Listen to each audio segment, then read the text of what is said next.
നമസ്കാരം, ഞാൻ doctor Arshitha Fairooz, consultant paediatrician, Poonoor river shore hospital. Amoebic മസ്തിഷ്ക ജ്വരം അഥവാ അമീബിക് മെനിഞ്ചോ എൻസെഫലൈറ്റിസ് ബാധിച്ച് കോഴിക്കോട് ജില്ലയിൽ ഒരു മരണം കൂടി റിപ്പോർട്ട് ചെയ്തിരിക്കുന്നു. വളരെ അപൂർവമായി മാത്രമേ അമീബ മനുഷ്യരിൽ രോഗകാരികളാവാറുള്ളൂ.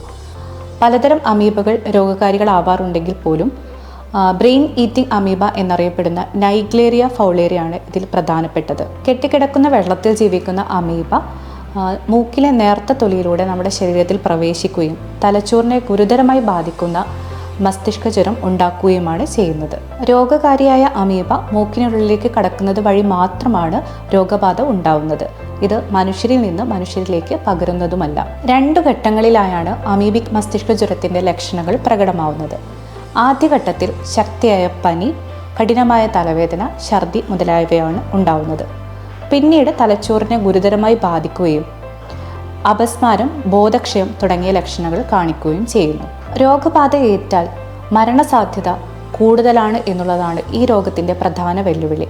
ഏകദേശം 97% മുതൽ 100% വരെയാണ് ഈ രോഗത്തിൻ്റെ മരണനിരക്ക്. രോഗം വരാതെ പ്രതിരോധിക്കുക എന്നുള്ളതാണ് ഇതിൽ ഏറ്റവും പ്രധാനം. കെട്ടിക്കിടക്കുന്ന വെള്ളത്തിൽ കുളിക്കാതിരിക്കുക, മലിനജലം മൂക്കിലേക്ക് ഒഴിക്കുന്നത് ഒഴിവാക്കുക, കൃത്യമായി ക്ലോറിനേറ്റ് ചെയ്ത സ്വിമ്മിംഗ് പൂളുകൾ മാത്രം ഉപയോഗിക്കുക, രോഗബാധ റിപ്പോർട്ട് ചെയ്ത പ്രദേശങ്ങളിൽ കൂടുതൽ നിരീക്ഷണം നടത്തുക തുടങ്ങിയവ ചെയ്തുകൊണ്ട് നമുക്ക് ഈ രോഗത്തെ ചെറുത്തു നിർത്താവുന്നതാണ്.